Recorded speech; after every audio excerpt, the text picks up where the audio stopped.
Breaking news, Nigerians. Ex-President Jonathan's media aide, Reuben Abati, says there is evil in Aso Villa and gives shocking examples.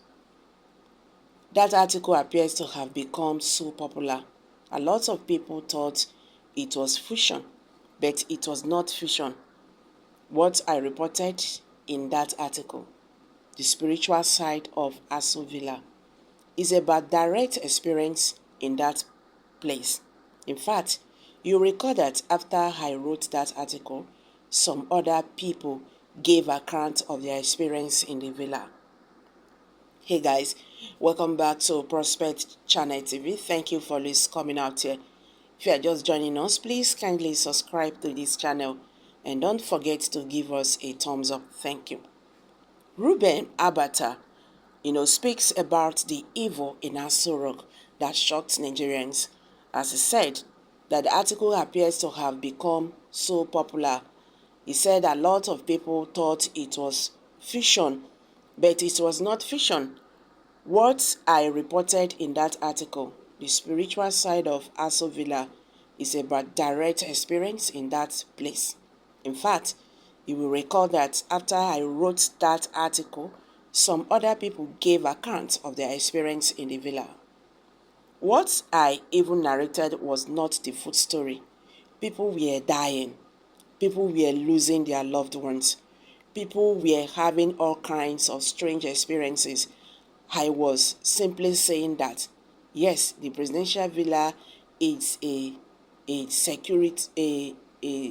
security zone, but people there are also human beings who go through all kinds of strange experiences. It is so bad that it is only the people who are affected who will be able to tell the story. I am also saying that, look, to go there for 4 years or 8 years and go and come back home in one piece cause for celebration, and it wasn't making up that article. I had in mind that, okay, one of these days I will return to that article and rework it, add more to it, and include people's testimonies. Nigerians will think it was fiction and said Abati was giving excuses for the failure or non-performance of the Jonathan administration.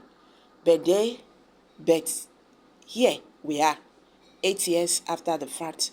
Nobody is referring to Dr. Jonathan as a coolest president anymore because Nigerians have been confronted with the true definition of wickedness. President Jonathan has been vindicated before the very eyes of Nigerians.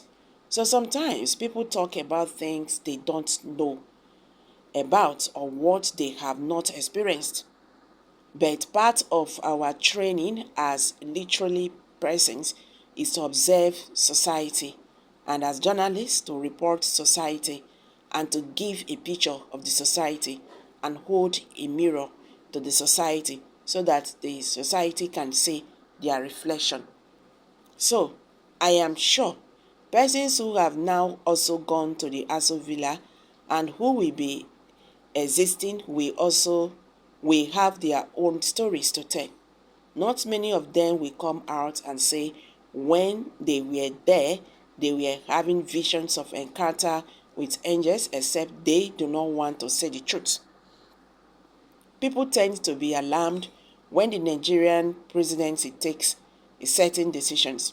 They don't think the decision makes sense. Sometimes they wonder if something has not gone wrong with the thinking process at the highest level of the country. I have heard people insist that there is some form of witchcraft at work in the country's seat of government. I am ordinarily not a superstitious person, but working in the villa eventually became convinced that there must be something spiritual about power and closeness to it. I will start with a personal testimony. I was given an apartment to live inside the villa. It was furnished and equipped. But when my son Michael arrived, one of my brothers came with a pastor who was supposed to stay in the apartment. But the man refused, claiming that the villa was full of evil spirits and that there would soon be a fire accident in the apartment. He complained about too much human sacrifice around the villa and advised that my family must never sleep overnight inside the villa. I thought the man was talking nonsense and he wanted the luxury of a hotel accommodation, but it turned out to be right. The day I hosted family friends in that apartment and they slept over, there was indeed a fire accident. The guests escaped and they were so thankful. Not long after, the president's physician living two compounds away had a fire accident in his home. He and his children could have died. He escaped with bruises around the villa while I was there. Someone also died or their relations died. I can confirm that every principal officer suffered one tragedy or the other. It was as if you needed to sacrifice something to remain on duty inside the environment. Even some of the women became merchants of the Lido because they had suffered a special kind of death in their homes. I am sorry to review this. And many of the men complained about something that had died below their waist too. The ones who did not have such misfortune had one ailment or the other that they had to nurse, from cancer to brain and prostate surgery and whatever. The villa was a hospital full of agonizing patients. I recall the example of one particular man, an asset to the Jonathan presidency, who practically ran away from the villa. He said he needed to save his life. He was quite certain that if he continued to hang around, he would die. I can't talk about colleagues who lost doctors and sons, brothers and uncles, mothers and fathers, and the many obituaries that we issued. Even the president was multiple briefed. His wife, Mama Peace, was in and out of hospital at a point, undergoing many surgeries. You may have forgotten, but after her husband lost the election and he conceded victory, all her ailments vanished. All scheduled surgeries were found to be no longer necessary, and since then she has been healed and healthy. By the same token, all those our colleagues who used to come to work to complain about a certain vet beneath their waists and who rained on videos and other instruments to entertain wives, take it easy. Boris, I don't mean any harm. I am writing. Have all experienced a rewaking. Everyone who went through the blade has received miraculous healing, and we are happy to be out of that place. But others were not so lucky.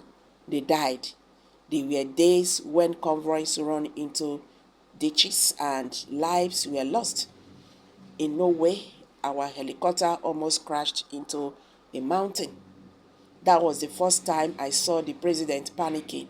The weather was also halting, and he just kept saying it will not be nice for the president of a country to die in a helicopter crash due to pilot miscalculation. The president went into a prayer mode. We survived. In Kenya, once we had a bird strike. The plane had to be recalled and we were already airbound with the plane acting like it would crash during the 2015 election campaigns. Our aircraft refused to start on more than one occasion. Spirit.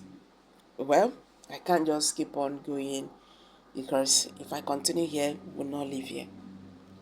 Nigerians, have you heard this one now? This is really very shocking, no? Evil spirit in Aso Rock. I'm dropping it here.